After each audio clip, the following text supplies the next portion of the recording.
Bonjour à tous, bonjour à toutes, bienvenue dans nos Conf-Exchange Alma Mater. Je suis Julie Tournemine et avec Alex Formeau, nous sommes ravis de vous accueillir chez notre partenaire les Studios PM à Castelnau-le-Lez. Nous avons avec nous un très beau plateau pour parler du pilier environnement dans le cadre de nos Conf-Exchange Alma Mater. Peut-être avant de faire le tour des présentations, Alex, est-ce que tu veux bien nous dire Alma Mater, c'est quoi, c'est qui?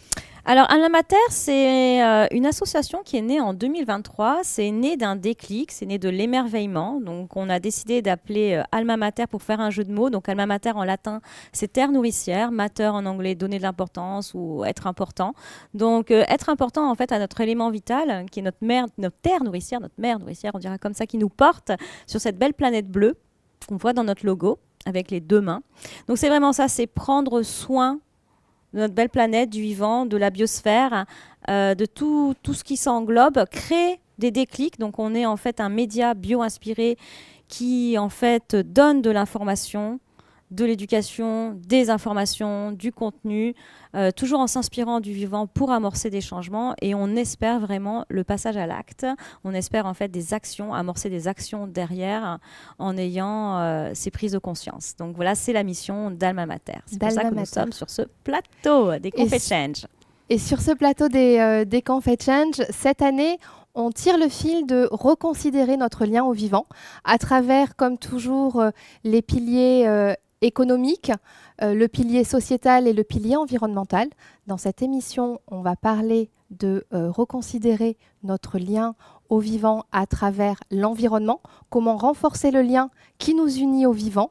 Et pour cela, nous avons avec nous Alain Ernoux, créateur d'images et reporter, bonjour. François Villatte, qui est consultant conférencier en biodiversité. Bonjour. Et puis côté entreprise, on a Racine de France, Yann, on a aussi Microterra, Nicolas Rapetti et Alexandre Martin-Cochet avec Biosergy. Bonjour à tous. On va commencer par toi, Alain. Zut. Donc on va commencer à passer tes images parce que tu es un créateur d'images, tu es un créateur d'émotions. Plutôt, j'essaye. Enfin, j'essaye de transmettre mon émotion via les animaux pour qu'il y ait une prise de conscience. D'accord. Derrière toi, il y a un film qui va passer donc avec toutes tes œuvres, mais je vais commencer en fait par quelque chose que tu dis qu'on voit apparaître. C'est une hérésie de croire que l'homme peut détruire autant d'espèces animales ou végétales sans être lui-même directement menacé. Il faut sauver la nature pour sauver l'humanité. Est-ce que c'est le message que tu portes? Ah ben ça, c'est une preuve tous les jours. Quand on regarde bien la nature, le constat est présent tout le temps. Il y a plein d'exemples partout et de toute façon, on se rend compte qu'il y a des destructions extrêmement rapides. Par exemple, je vais donner un exemple très simple. En Afrique du Sud, démographie, on augmente les champs, on cultive, on met des pesticides, des animaux meurent, les vautours viennent les manger, les hyènes viennent les manger, 60% des vautours ont disparu en 10 ans, et donc la rage est revenue chez l'homme, parce que c'est plus nettoyé, et en fait il y a beaucoup de morts maintenant de la rage en Afrique du Sud qui avait totalement disparu avant. Donc c'est vraiment un exemple très concret de ce sujet. D'accord, donc ça c'est un exemple concret en fait de l'apport en fait de ce vivant où nous-mêmes nous sommes vivants et où il y a une certaine interdépendance, mais il y a un détachement. Je pense que ça va être un petit peu aussi ce qu'on va parler avec toi, François.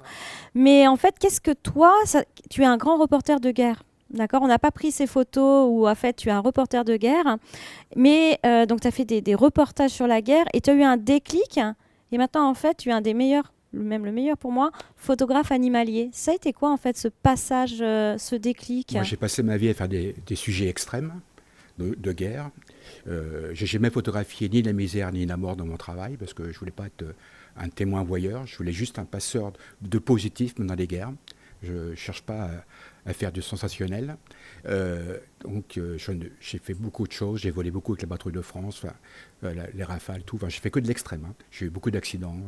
Je me suis craché en Amazonie, perdu en Amazonie. Je suis parti en stop à 17 ans en Afrique pour amener des médicaments à une tribu au Mali. Donc j'ai un parcours très riche et ma vie, c'est juste regarder et apprendre. Ma vie, elle est construite comme ça, en fait. J'observe et j'apprends. Et à un moment, j'ai eu un déclic parce que je suis passionné par les animaux depuis ma jeune enfance. Et je me suis dit qu'il faut quand même qu'on témoigne parce que ce que je vois à travers mes voyages, je vois que ça se dégrade énormément, ça disparaît énormément. Et je pense que j'avais un rôle à mon petit niveau, un rôle de transmission, de partage.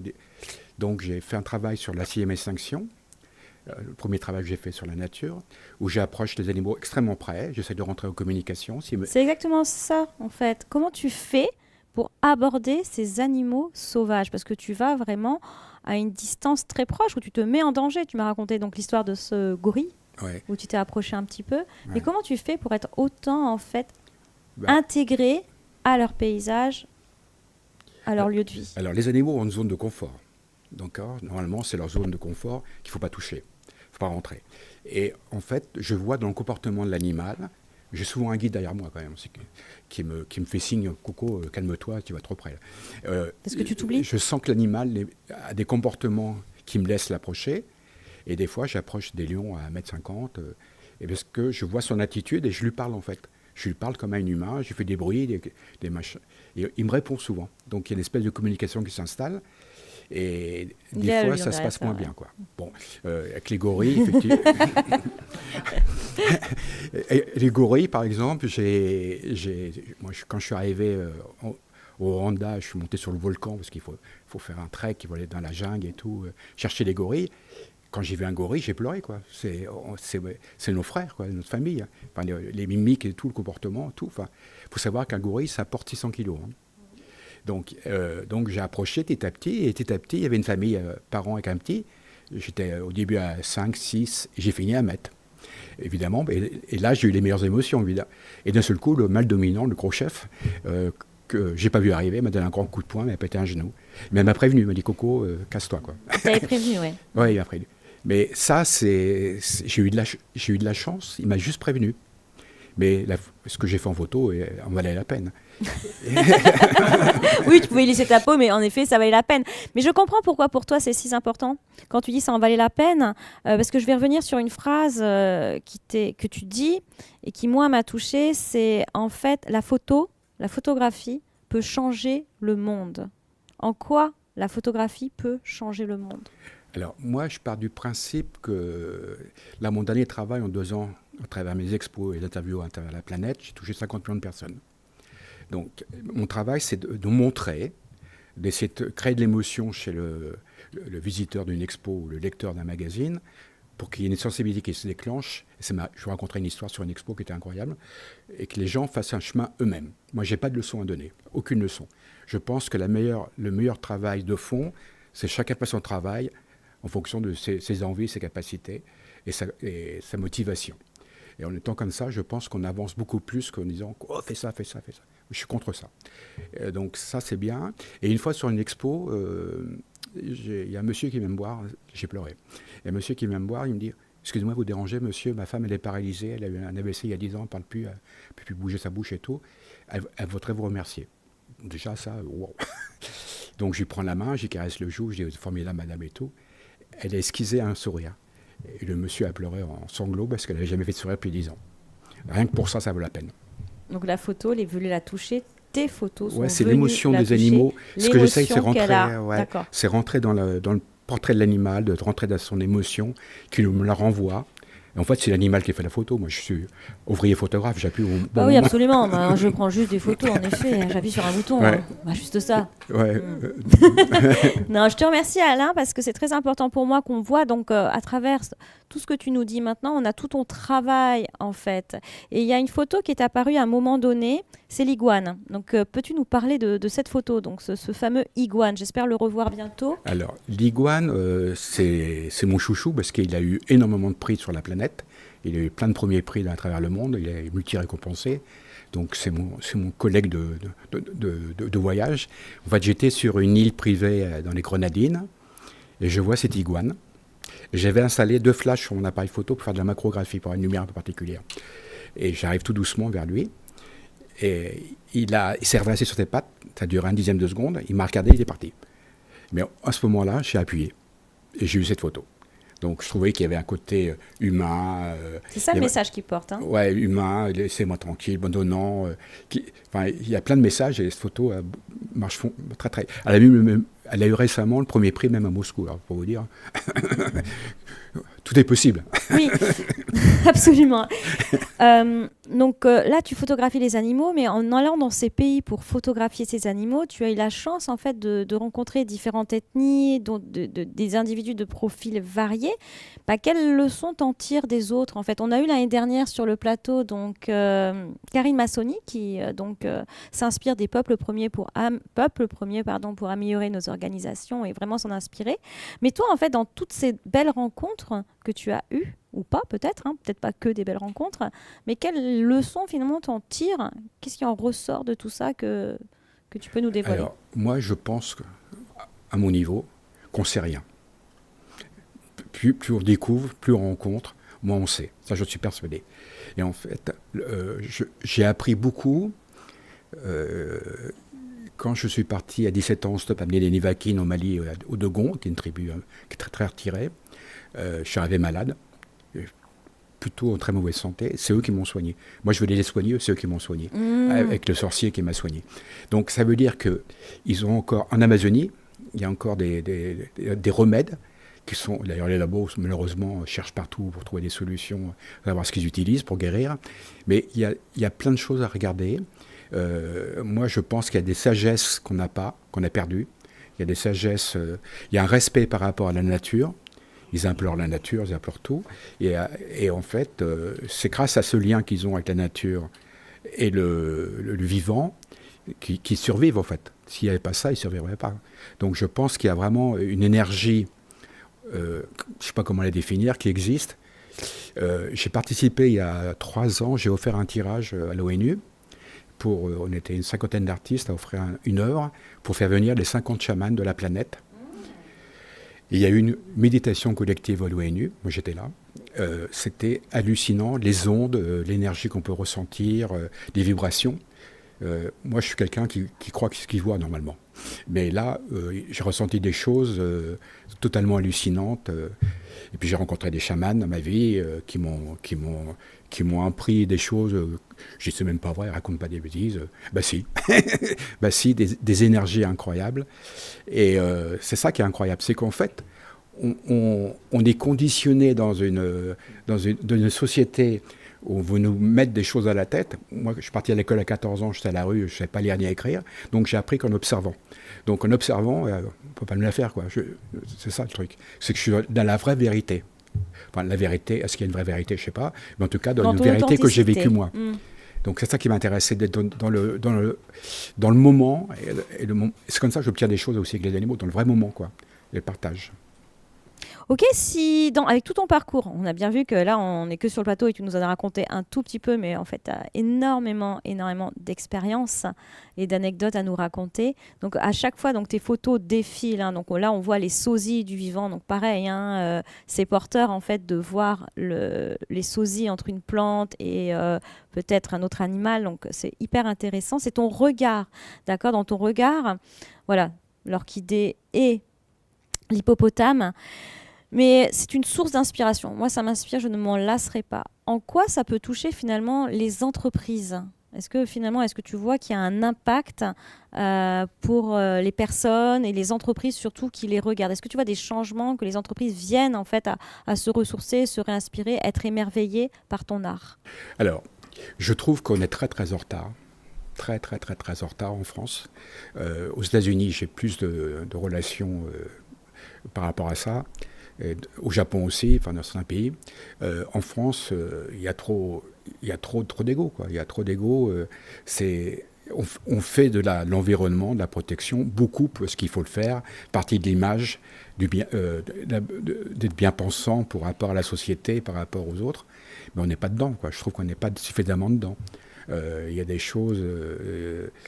Qu'est-ce que tu voudrais leur dire? Comment? Qu'est-ce que tu voulais leur dire? Parce que tes photos, elles ont un impact. Comment moi, je pense que les entreprises, moi, je suis prêt. J'offre pour des causes, j'offre mes photos gratuitement pour qu'on puisse parler de plus en plus des choses. Moi, je pense que les grosses entreprises doivent faire des grosses manifestations, des grosses expositions. sur le vivant, sur tout ça, pour justement que les gens voient. Moi, j'ai vu un film quand j'étais gamin, qui s'appelle Soleil vert. Ah, Marc. Soleil vert, j'ai vu ça quand je travaillais comme serveur, je crois, à Val d'Isère. Ça a été un choc pour moi. C'était un choc. Mais en fait, je l'ai rentré en moi, quelque part, et il est ressorti il y a quelques années. Et en fait, donc ça veut bien dire que l'impact de l'image, qu'elle soit animée ou pas animée, est très importante. Et là, je suis en train d'écrire un livre sur mon parcours, que j'appelle La volonté des possibles. Je repense à des choses que j'avais oubliées, mais c'est génial quoi, d'avoir repensé. Et je pense que la transmission est très importante. Je parle beaucoup dans les écoles parce que je pense qu'il faut toucher les jeunes. Mais les jeunes commencent de plus en plus à être concernés, je trouve, dans les écoles et tout. Je te remercie Alain. Est-ce que tu veux rajouter quelque chose qui te touche? J'aurais peut-être oublié une question et tu as envie en fait de marquer l'accent dessus, de remettre l'accent dessus? Alors je sens un frétillement d'intérêt, d'intérêt sur le sujet, sur la problématique du vivant. J'espère que c'est pas un coup de marketing.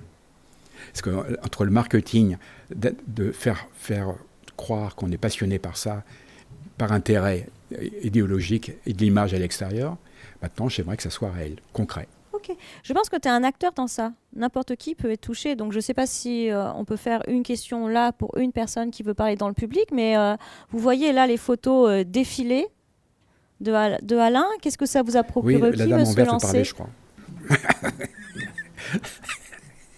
Alors, c'est pas une question, mais c'est une réaction. Parce que là, en voyant tes photos qui sont projetées derrière toi, j'ai mon cœur qui bat, je sais pas, comme si je sens vraiment, ça vibre en moi, là, et il y a quelque chose qui est tellement puissant dans ces photos. Là, je comprends ton expression de la photo peut changer le monde. Et là, rien que dans le ressenti du corps, il se passe quelque chose, quoi. C'est incroyable, cette puissance. Voilà, c'était juste plutôt un témoignage de... rien qu'en voyant, et puis elles ont défilé très rapidement, les photos, quand tu parlais, mais c'est puissant. Merci d'apporter ça au monde. Merci beaucoup. Bon, d'abord, vous avez beaucoup de chance d'avoir vu les photos, moi je ne les ai pas vues. Et oui, en fait, quand je shoote la photo, je ressens cette émotion. Alors, en direct, en vécu, vous imaginez ce que je ressens. Je vibre, quoi. Il y a des trucs qui se créent, c'est hallucinant. Parce qu'un bon photographe sait qu'il a la bonne photo, évidemment. Et c'est ça qui est incroyable, c'est que c'est une transmission, un partage. La photo, parce que je veux aussi que ce soit un bon moment pour l'animal, qu'il ne se sente pas agressé, qu'il soit... Et c'est en étant comme ça que l'animal me rend le meilleur de lui. Ouais. Merci Alain pour ce regard. Avec donc plaisir. On a entendu le mot puissant, c'est exact, c'est puissant. Donc oui, tes photos peuvent changer notre regard, en tout cas sur le monde. Merci Alain. On va continuer là, c'est effectivement comment la photo peut renforcer le lien qui nous unit au vivant. On va continuer cette exploration-là et on va quitter le monde de l'art, de l'esthétique pour revenir avec François Villatte sur un regard plus coloré d'universitaire, d'un parcours plus sur la biologie, sur l'écologie. Je sais que les photos t'ont probablement touché aussi. Tu nous disais que quand tu étais gamin, tu voulais être vétérinaire et puis les maths t'en ont empêché. C'est vrai, les fameuses. Oui. Et tu t'es tourné du coup vers la biologie. Et petit à petit, quand on commençait à arriver les notions de réglementation au sein de l'Union européenne, en 2020, il y avait la taxonomie, qui est tout un ensemble de règles pour favoriser vraiment la prise en compte de la biodiversité et de l'environnement pour les entreprises. Plus récemment, il y a la CSRD, on ne va pas rentrer dans les acronymes. Mais en tout cas, toi, tu t'es dit, tiens, il y a quelque chose à faire à cet endroit-là. Et avec mon parcours, j'ai envie de participer à tout ça. Aujourd'hui, tu interviens en tant que conférencier. Tu accompagnes aussi des entreprises. On parle de biodiversité, on parle de biosphère. Est-ce que tu peux nous faire un petit distinguo entre les deux? De quoi on parle? Oui, alors on a deux notions qui sont un petit peu se recouvrent, mais qui sont un petit peu différentes. Quand on parle de biodiversité, on parle de la diversité du vivant sur le globe terrestre. Alors, il y a 3 niveaux qu'il faut différencier. Le premier, c'est le niveau génétique, la biodiversité génétique. Alors, par exemple, sur cette diapo-là, on a 2 pigeons qui font partie exactement de la même espèce, mais il y a quand même des petites variations génétiques qui sont responsables de cette différence au niveau de la coloration du plumage. Deuxième niveau, c'est le niveau des espèces, la biodiversité spécifique. Alors sur l'image de gauche, là, on a un joli florilège de différentes espèces d'oiseaux. Alors en France métropolitaine, on a grosso modo 600 espèces d'oiseaux. Mais bon, les oiseaux, les mammifères, sont des espèces qui se voient à l'œil nu. Et la majeure partie de la biodiversité, elle est sous nos pieds. C'est la microbiologie du sol. Et là, les scientifiques parlent de plusieurs milliards. Et puis le troisième niveau, c'est le niveau écosystémique. Alors on va revenir à la diapo d'avant. Voilà. C'est le niveau écosystémique. Donc là, on parle d'écosystème. Un écosystème, c'est un ensemble d'espèces animales et végétales qui fonctionnent ensemble. Alors là, il y a trois exemples. En haut à gauche, une pelouse calcaire qu'on trouve en montagne. En bas à gauche, on va trouver un torrent de montagne. Et puis, on a aussi une photo de forêt. Alors on va trouver des espèces différentes et puis des espèces assez spécifiques dans ces écosystèmes. Par exemple, sur la pelouse de montagne, on a des petits criquets qu'on ne va jamais retrouver en pleine forêt et inversement. Et puis la biosphère, c'est l'ensemble des êtres vivants qui vivent sur Terre. Et l'être humain en fait partie. Et on est un petit point dans une très très longue liste, même si on a souvent tendance à l'oublier. Voilà, et les liens vraiment qui nous unissent à ce vivant remontent à très longtemps, parce que la biosphère nous accompagne depuis le début. Alors le début, c'était il y a à peu près 300 000 ans, quand l'espèce humaine a émergé. Alors au paléolithique, on vivait de cueillette et de chasse, on allait servir dans la biosphère, on prenait ce dont on avait besoin et on chassait entre autres l'auroch. Donc l'auroch, c'était un bovin préhistorique, une grosse bête. Donc ici on en a en haut à droite une reconstitution, ça devait ressembler à peu près à ça. Et les exemplaires les plus gros faisait 2 mètres au garrot, presque 1 tonne, avec des cornes qui avoisinaient 1,20 m. Donc on peut imaginer quand même que c'était une bestiole qui n'était pas très facile à chasser. Donc on a eu l'idée de domestiquer l'auroch. Et le résultat de cette domestication, c'est le bovin actuel. Finalement, est-ce qu'à travers cet exemple-là, tu es en train de nous dire qu'à un moment donné, on dépend tout autant on dépend beaucoup même du vivant, de la biosphère, de toute cette... et qu'on s'est adapté.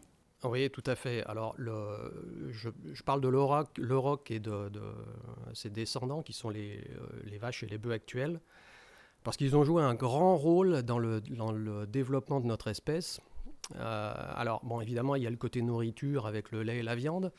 Bon, ça, évidemment, ça a été important.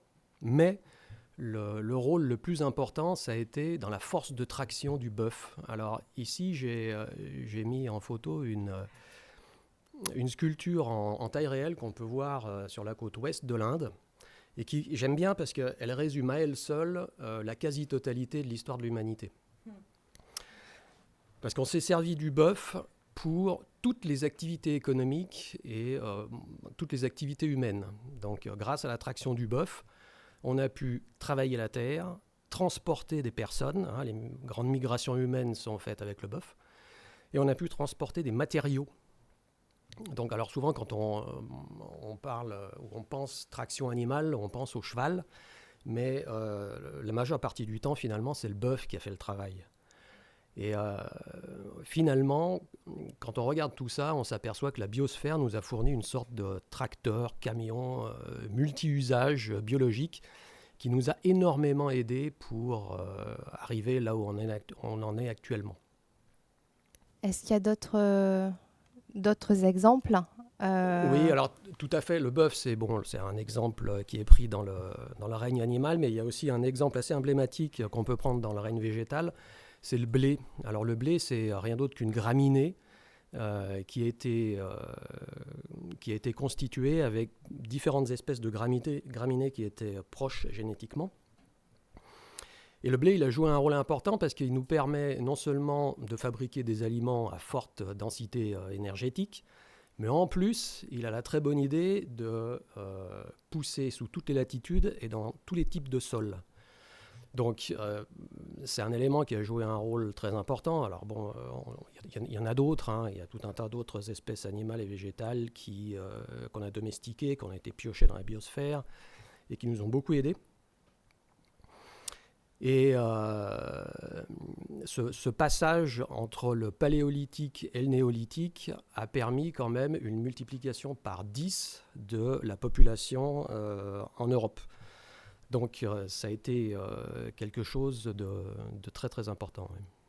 On parle là de paléolithique, néolithique, de changement dans nos modes de fonctionnement à l'échelle de l'humanité, mais aujourd'hui encore, on est très dépendant de la biosphère et on a tendance à la considérer comme une ressource alors qu'il y a quelque chose de l'ordre de l'interdépendance qui est très fort. Est-ce que tu as un autre exemple peut-être Oui, tout à fait. Alors, on trouve des très bons exemples dans le domaine de la médecine. Alors aujourd'hui, les plus grandes classes d'antibiotiques qui sont utilisées proviennent de la microbiosphère, donc des moisissures, des bactéries. Alors là, j'ai mis l'amoxicilline, que je pense tout le monde doit connaître, parce que c'est un antibiotique qui est très utilisé, par exemple, en pédiatrie. L'utilisation des antibiotiques nous ont permis de gagner quand même 20 ans d'espérance de vie via la diminution de la mortalité infantile. Donc ça a été quelque chose de considérable dans le développement humain. Mais on peut trouver aussi d'autres exemples dans d'autres disciplines médicales, comme par exemple la cancérologie. Alors, sur les 40 dernières années, 65% des produits anticancéreux qui ont été mis sur le marché dans le monde proviennent de la biosphère, ont été dérivés de la biosphère. C'est-à-dire que sans la biosphère, on n'aurait que 35% de l'arsenal thérapeutique contre le cancer à notre disposition, ce qui serait quand même un petit peu léger. Et puis on peut trouver aussi des exemples avec des espèces qui sont un petit peu plus inattendues. Alors évidemment, tout le monde connaît, beaucoup de personnes connaissent l'exemple de l'aspirine qui a été dérivé d'un arbre, c'est le saule tout bêtement, qu'on trouve communément en France. Et puis il y a des espèces un petit peu plus exotiques, un petit peu plus inattendues. Alors du serpent à sonnette et de la sangsue, on tire des molécules thérapeutiques qui sont utilisées pour soigner des maladies cardiaques. Comme quoi on peut être quand même un animal un peu dégoûtant, mais présenter des intérêts thérapeutiques. Voilà, alors qu'est-ce qu'on peut dire de tout ça ? Comment on peut conclure ce petit tour d'horizon ? Tout simplement qu'actuellement on vit dans un monde qui change, principalement à cause du changement climatique. Et si on veut s'adapter, il va falloir qu'on fasse appel à la biosphère, comme on l'a toujours fait, la même biosphère qui nous a hissés là où on en est. C'est pour ça qu'il faut absolument la protéger, au-delà des aspects éthiques, bien sûr. Merci. Ouais, je vous remercie en fait, car le thème de l'émission, c'était quand même renforcer le lien qui nous unit aux vivants.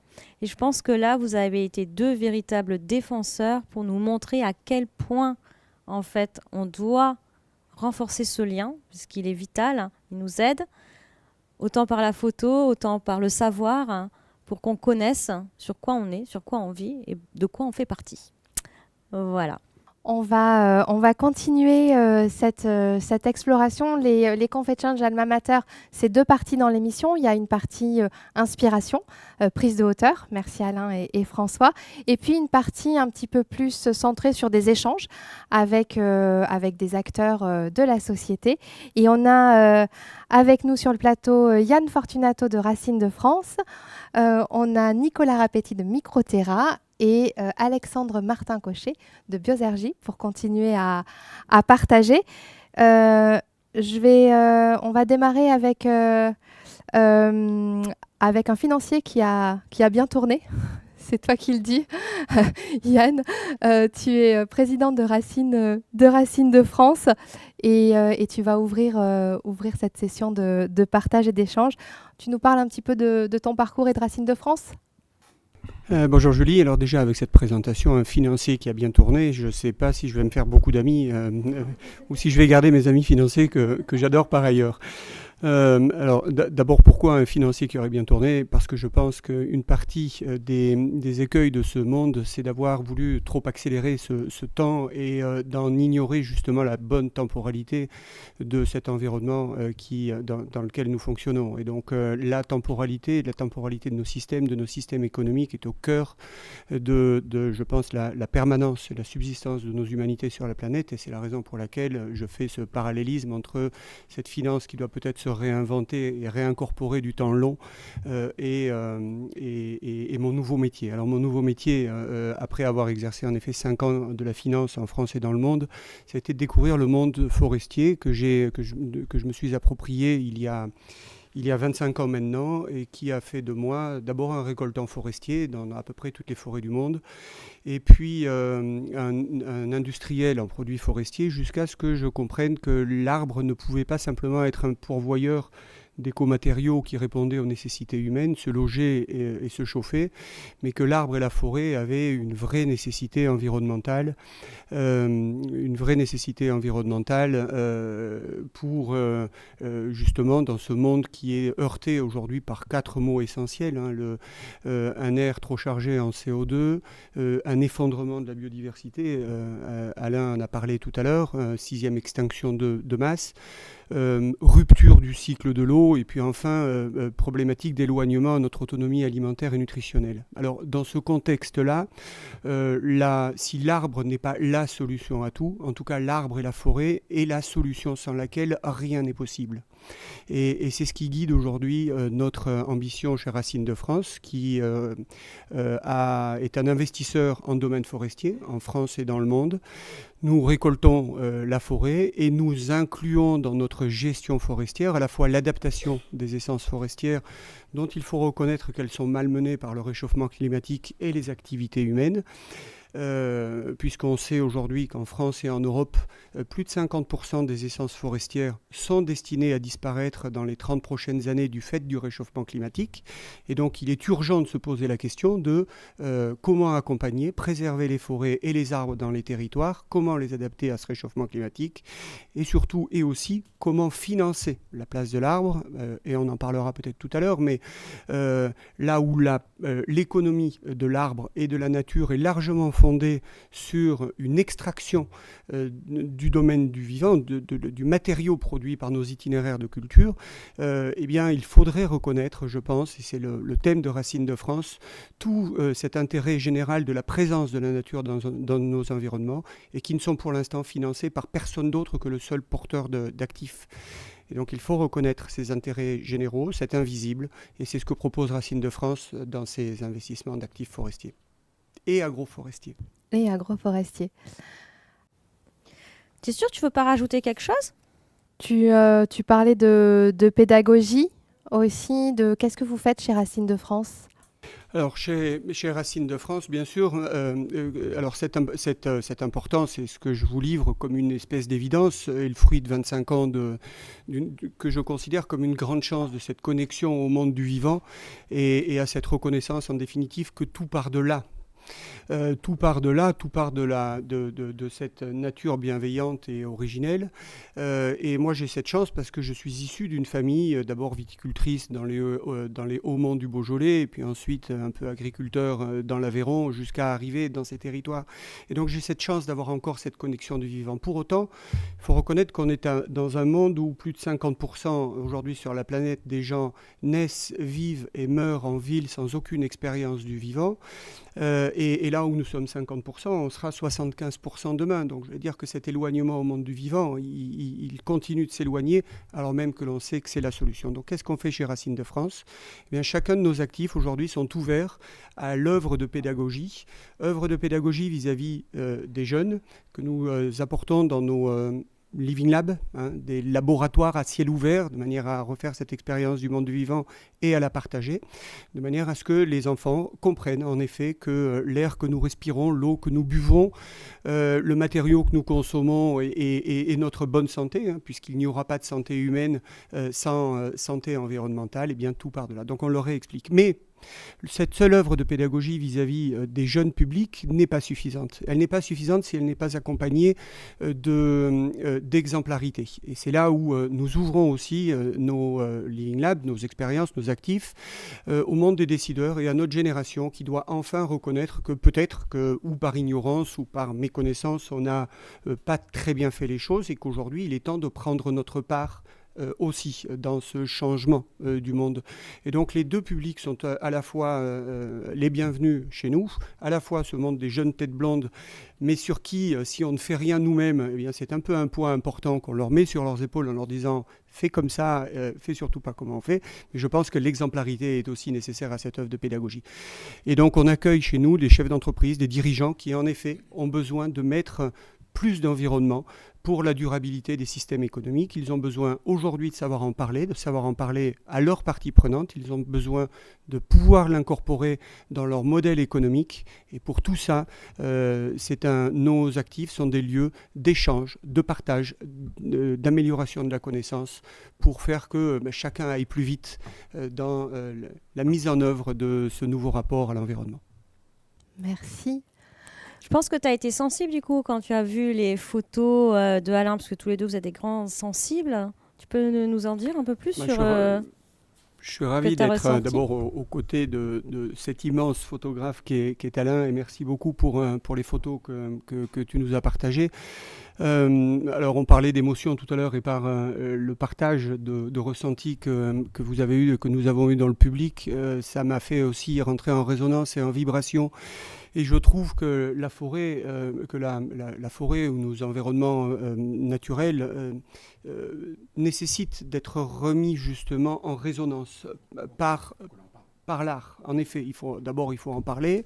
On ne peut pas en parler que scientifiquement et il faut aujourd'hui s'ouvrir à cette connaissance par tout un tas d'autres supports. Et les supports qui nous ont fondés dans notre rapport à l'environnement ont bien souvent disparu parce qu'on n'a plus le temps. On n'a plus le temps de la photo, on n'a plus le temps de la lecture, on n'a plus le temps au poème, on n'a plus moins souvent le temps à écouter de la musique. Et pour autant, tout ça sont des supports qui nous permettent de rentrer en résonance avec le domaine du sensible, avec les cinq sens, le beau, le goût, l'odorat et tous les autres que l'on arrive à percevoir quand on est au milieu de cette nature bienfaisante, de manière à retrouver la nôtre. Et puis enfin, et c'est peut-être aussi là pourquoi l'arbre est aussi important chez nous, c'est ce symbole qui fait le lien entre l'enracinement et puis le domaine du sensible et le domaine du divin, voilà, qui nous permettra peut-être de continuer à trouver notre place dans cet environnement. Alors j'espère que vous aimez tous le voyage qu'on est en train de vous faire dans cette émission parce qu'on est donc sur la biosphère. Donc j'essaye de vous zoomer, de vous dézoomer. Biosphère, forêt. Et là maintenant on va rentrer en fait dans le sol. Donc avec toi Nicolas, donc on n'est plus dans la forêt mais presque quand même parce qu'on est dans le sol. Et toi tu vas nous en dire plus sur toi, ça c'est sûr et certain, mais aussi sur Microterra que tu as créé en 2009. Comment tu peux te décrire là pour l'instant et Microterra en même temps ? Moi, je me définis comme un praticien. J'ai créé justement Microterra en 2009.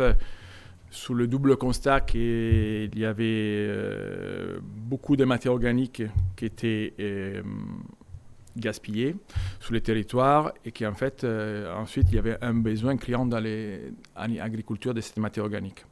Donc moi, je suis un praticien parce que j'ai un côté bien sûr scientifique, mais mon approche va vraiment essayer de trouver des solutions terrain à des problématiques actuelles.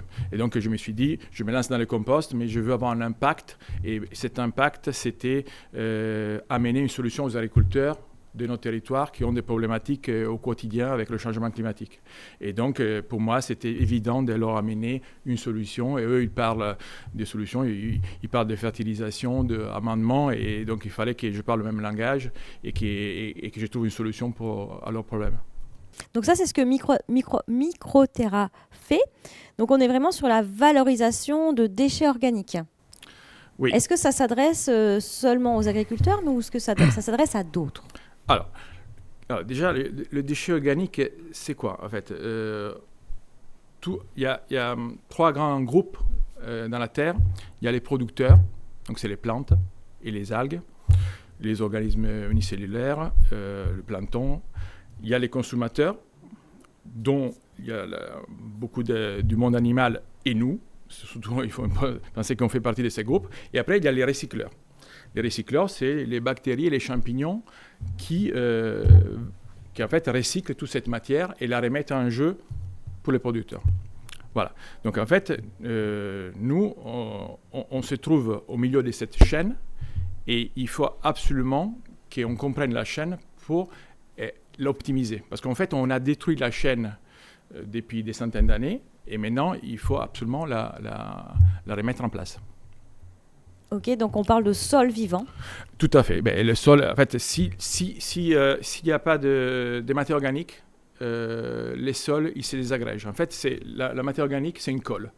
C'est une colle et s'il n'y a pas la colle, la première pluie qu'on a, des grosses pluies, donc qui dépassent les 30-40 mm, peuvent faire partir à peu près 1 cm de sol. 1 cm, c'est 1000 ans pour recréer un sol. Voilà. D'accord. On va encore parler chiffres. Tu nous as donné quelques chiffres quand on a préparé l'émission. Donc, c'est quoi les bienfaits en fait de ces déchets organiques que tu mets en avant ? Donc, tu as quelques chiffres en production de matière organique. Donc, 1 tonne de... Je te laisse continuer. Ouais. Bon, alors, en fait... l'histoire, c'est qu'en fait, on est, comme Yann met en avant, tout le monde, en fait, on a partout du vivant et du végétal. Donc le monde végétal qui nous entoure, qu'on cultive, il y avait tout à l'heure Marc qui parlait de la taille des jardins, donc 4 fois les réserves naturelles en France, donc c'est quand même énorme. Et donc en fait, nous tous, on est des producteurs de matières organiques. Donc on est des consommateurs, mais on aide aussi à la produire grâce aux plantes. Et en fait, ce qui se passe, c'est qu'en fait, on a toujours considéré, il y a une déconnexion avec les villes, qu'en fait, on considère cette matière organique qu'on produit dans notre jardin, dans notre balcon, même dans notre appartement. Qu'est-ce qu'on fait quand il est sec, la fleur ou la petite branche ou la feuille? On la prend, on la met à la poubelle. Ça a été un réflexe depuis des années, mais qu'avant, il n'y était pas. Avant, quand on avait des fleurs, on les prenait, on les mettait en paillage dans notre jardin, tout ça. Donc aujourd'hui, il faut à nouveau récupérer tous ces réflexes et savoir que fait, cette matière organique, il faut la cultiver et l'utiliser à bon escient. Donc pour donner un exemple, une feuille, c'est entre 0,5 g et 1 g. Okay? Une feuille. Elle sèche, elle va arriver à entre 0,2 et 0,4 g. Eh bien, en fait, mettons que c'est les 0,4 g, si on l'utilise à bon escient, qu'on la met dans les sols, qu'on on la fait rentrer dans les sols avec certaines techniques, elle va rester entre 20 et 30 ans, ce carbone, dans les sols. Et il va stocker à peu près 0,5 grammes de CO2. Donc en fait, aujourd'hui, par exemple, je fais un exemple, parce que bon, ici on est sur Montpellier, mais par exemple, nous on travaille avec l'agglomération du Pays de l'Eure, donc on travaille sur la Gramotte, le Moguio, tout ça. Pour vous donner une ordre d'idée, c'est 50 000 habitants et ils produisent 10 000 tonnes de végétaux chaque année, qui s'appelait en jargon déchets végétaux, que nous on n'appelle plus déchets végétaux. Et en fait, ces 10 000 tonnes, en fait, on stocke 12 000 tonnes de CO2 chaque année. Alors, et qu'est-ce qui se passe? C'est qu'en fait, ces 12 000 tonnes, nous, 10 000 tonnes, on les prend et on les amène chez les agriculteurs du territoire. Et donc, il y a à peu près entre 500 et 1000 hectares qui, chaque année, ils sont approvisionnés avec la matière du territoire. Donc en fait, les territoires deviennent presque autonomes en matière organique et en fertilisant. Voilà. Et on est en train, en fait, par rapport à ce que tu disais tout à l'heure sur le producteur, le consommateur et le recycleur, là, on recrée la chaîne en permettant au producteur de récupérer la matière du consommateur. Tout à fait. Donc aujourd'hui, les solutions existent. Elles sont pas chères, économiques. Elles peuvent aller de l'industriel jusqu'à l'agriculteur, mais jusqu'à l'écolier qui cultive dans la classe et il cultive des lentilles. Donc les solutions existent aujourd'hui. Il faut juste les mettre en place. Voilà. Donc vous, au sein de Microterra, vous vous organisez pour collecter en fait au niveau donc, des agriculteurs et des entreprises toute cette super matière, j'ai envie de l'appeler comme ça maintenant, parce que c'est de la super matière organique. Vous êtes présent en fait en ce moment, donc je te remercie d'être là Nicolas, parce que normalement vous êtes aussi présent donc, au salon Medagri 2024 à Avignon jusqu'au 17 octobre. Donc votre action est à plus grande échelle. Quels sont les enjeux et les freins les freins que tu rencontres et les réussites? Est-ce que tu peux nous donner des exemples depuis donc, la naissance de Microterra et ton intérêt? Alors, les freins sont évidents. Bon, j'ai discuté tout à l'heure avec Yann. En fait, les enjeux, l'enjeu est énorme. C'est ramener la matière organique dans les sols agricoles locaux et permettre l'agriculture de demain. L'agriculture de demain, dans les Pyrénées-Orientales, c'est aujourd'hui.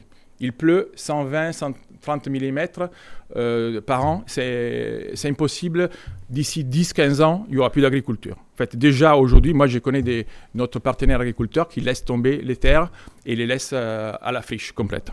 Donc, déjà, l'enjeu, c'est manger demain. Dans le sud de la France, sans importer de la nourriture des 500 km. Voilà. Déjà, il y a ça qui est très important.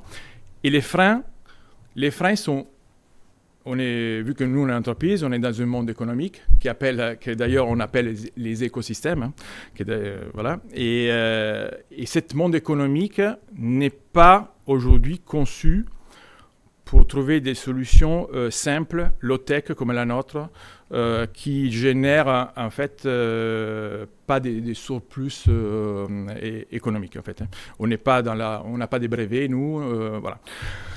Et donc il faut absolument que le monde économique s'adapte. Donc favoriser les petites sociétés locales, parce qu'une petite société locale souvent elle répond à des besoins locaux qu'une grosse multinationale ne peut pas répondre. Voilà. Donc en fait, les freins qu'on rencontre, cette concurrence extrême entre ces mondes économiques. Voilà. Et les réussites, pour moi, c'est mettre en place la filière d'A à Z dans un territoire. Être appelé dans un petit territoire où il y a 10 000 habitants et dire on rétablit le circuit de la matière organique qui était là jusqu'à il y a 60 ans, 70 ans, on le rétablit aujourd'hui, et ben pour moi c'est une réussite. Voilà. Merci pour ce partage et merci. En fait, tu m'as fait penser à Ricardo. Donc Ricardo, si tu nous regardes, Ricardo Alvarez de Soulprint, vous avez aussi un délicieux accent. Qu'on peut retrouver en ligne sur notre chaîne YouTube, sur les émissions consacrées à l'environnement, sur l'édition 2023. Exactement. Je te remercie Nicolas. Je te laisse. Merci beaucoup. La suite. Merci beaucoup. On va continuer cette exploration. On est parti, on est allé dans la forêt, on est allé plus dans les sols, sur des entreprises. Et pour terminer cette exploration, je me tourne vers Alexandre Martin-Cochet, qui est maître composteur, mais qui est aussi créateur de matière. Et ça nous paraissait intéressant de voir comment aussi on peut s'engager à titre individuel, à titre passion, dans cette voie-là. Tu portes le projet de Biosergie, pardon. Tu vas nous en parler, mais peut-être juste rapidement, en démarrage, qu'est-ce qui, toi, à titre individuel, te connecte à la nature ? Qu'est-ce qui t'anime à cet endroit-là, en quelques minutes ? Vu tous les intervenants qui ont posé leur point de vue, l'essentiel a été dit. Ah, mais le tien. Donc, merci beaucoup. Moi, je trouve que la nature est belle, tout simplement. Et quelque part, il y a une poésie dans la nature. Et c'est ce qui peut être le moteur, en fait, de l'émerveillement. Et c'est cet émerveillement qui va permettre, en fait, d'agir au concret, au quotidien. Parce que chaque petit geste de chaque jour, chaque choix qu'on peut faire, aura des impacts qui seront soit positifs, soit négatifs. Que ce soit sur le microbiote du sol, sur la vie contenue dans les sols, sur les impacts sur l'air, sur l'eau, sur les éléments. Et du coup, on va boucler, en fait, avec des problématiques de santé publique. Voilà. Donc, pour placer le contexte, moi j'ai un métier, je suis maître composteur à la métropole de Montpellier, ça représente un bassin de 500 000 habitants, un potentiel de 40 000 tonnes de biodéchets que l'on cherche à détourner au maximum pour reboucler le cycle du vivant. Donc en fait, le microbiote du sol, c'est un petit peu la même chose que ce qu'on a dans les intestins. L'humain, en fait, l'être humain dépend des micro-organismes qui sont à l'intérieur. En fait, donc là, ça permet d'être un peu moins anthropocentré déjà sur ce sujet-là. Alors pour moi, c'est vraiment une passion. Et puis à côté de ça, évidemment, j'ai ma passion entrepreneuriale où, par l'observation de la nature, par la discussion aussi avec les jeunes générations, je me suis aperçu qu'il fallait agir au quotidien. Bon, comment on fait ? Qu'est-ce qu'on fait pour agir au quotidien ? Ah, c'est compliqué, le système est très compliqué. Bon, voilà. Donc l'idée, c'est de pouvoir se retrouver dans des lieux. Et des lieux où on puisse mettre en avant, pourquoi pas, des leviers culturels, artistiques. Du coup, la puissance en fait, de l'art, que ce soit de la matière, donc au travers de la matière, on peut exprimer ce message. On peut le voir, on peut toucher. On a les 5 sens, on a les 4 saisons. Voilà, donc c'est à partir de là que l'idée un petit peu saugrenue est née de créer des espaces, de créer des dômes éco-conçus qui permettent de retisser le lien au vivant, retisser le lien local. Voilà. Et donc là, ça fait 9 mois que je travaille sur des matières. Alors comme je suis maître composteur, j'ai travaillé sur du compost en fait et je l'ai transformé. Donc j'ai créé des matières petit à petit suffisamment résistantes que je peux former sous forme d'une pâte. Puis cette pâte, après, je peux la mettre en forme, par exemple de créer des dômes que l'on peut ensuite végétaliser. Mais après, on peut travailler aussi sur du bois, sur d'autres matériaux. Donc je suis associé avec d'autres partenaires entrepreneurs qui aussi font des systèmes d'abris en fait, en bois qui sont végétalisables. Voilà. Donc l'idée, c'est vraiment de créer cette matière qui vient qui est biosourcée et qui permet de se reconnecter. Voilà, il y a deux choses. Nature. D'une part, il y a la matière, parce qu'il faut faire les choses. Donc si on crée un espace éco-conçu, on ne va pas utiliser des matières qui sont énergivores, etc. Donc c'est de pouvoir partir d'une matière qui utilise ce que l'on trouve sur place. Moi, à la base, je suis chimiste, donc j'ai beaucoup travaillé sur l'approche matériaux. C'est vraiment passionnant quand vous touchez la matière. Vous partez de rien, vous partez du sol, vous partez de ce que vous trouvez, vous le transformez et vous en faites une matière que vous mettez en forme. Et vous pouvez la mettre en forme de manière participative. Vous pouvez créer du lien. Donc, par exemple, dans les villes, on a des lieux. On pourrait faire du lien avec des associations locales, des comités de quartier, créer une énergie participative pour créer ces lieux. Un petit peu à la manière des kiosques des années 30, retrouver des lieux dans lesquels on pourrait animer des événements clés pour faire passer le message. Parce que la nature, qu'est-ce que c'est ? La nature, elle gère de l'énergie qu'elle considère extrêmement précieuse, donc il n'y a pas de déperdition, et du partage d'informations. Donc je suis vraiment dans du biomimétisme, recréer des lieux où on retisse ce partage sociétal, et à partir de là, nourrir, soigner, protéger. On se retrouve d'ailleurs sur les thématiques de Med-Vallée à Montpellier, quelque part. Voilà. Merci. Un merci lieu beaucoup. vivant, je retiens. Un lieu vivant. J'allais vous passer la parole. Comment on est arrivé à cette matière, en fait ? Là, on n'a pas fini, au fait. Je ne voulais pas breveter, donc pour l'instant, je ne donne pas. Mais si vous voulez, celle-ci, par exemple, j'ai utilisé pas mal de compost à l'intérieur. Et comment ça durcit comme ça ? Il y a 9 mois. Alors, il y a d'une part la composition. J'ai à peu près Pardon. Oui, il y a une dizaine, elle est légère, vous voyez. Bon, je ne suis pas encore au point, hein. Je ne dis pas que je suis parfaitement au point. Mais j'ai à peu près, on va dire, une dizaine de paramètres de matériaux. Donc c'est compliqué parce que je fais un plan d'expérience, c'est-à-dire on fait varier. À partir du moment où je varie un paramètre sur 1 gramme ou 2 grammes, je n'aurai plus du tout les mêmes résultats. Par moment, j'ai eu des réactions exothermiques, ça a chauffé à 70 degrés. Je me suis dit, mais qu'est-ce qui se passe ? Et ensuite, c'est reparti en endothermique. Donc j'ai des réactions extrêmement complexes entre de la physique, de la biologie et de la chimie. Donc la physique, c'est aussi la mise en œuvre, la manière de faire. C'est-à-dire que si je donne la recette, personne n'arrivera peut-être pas à la refaire de la même manière. Donc, voilà, en fait, c'est tu es un agent secret de la nature. Non, je suis juste... En fait, c'est depuis tout petit. En fait, ma percussion, en fait, ça a été le 15 février 78, j'avais 8 ans et demi, où j'avais vu le documentaire de Jean-Pierre Dutilleux sur Raoni avec le cacique Kayapo, qui protégeait justement, qui s'est battu et qui se bat encore pour l'Amazonie, parce que voilà, la forêt, le sol, la vie du sol, et tout ça s'est relié de manière systémique avec l'océan, etc. L'être humain, il est à la dernière page d'un livre de 1000 pages, il est à la dernière ligne, il a réussi à perturber l'ensemble du fonctionnement. Et là, on reprend la phrase de notre ami Alain Renaudin où on te fait un coucou, parce que c'est vraiment exactement une de ses phrases fétiches. Donc, merci pour la reprise. Mais merci à tous. On va conclure. On vous remercie d'avoir été là, d'avoir participé avec autant de cœur. Et merci parce qu'on était un plateau masculin et j'ai senti beaucoup de sensibilité. Donc, donc merci beaucoup.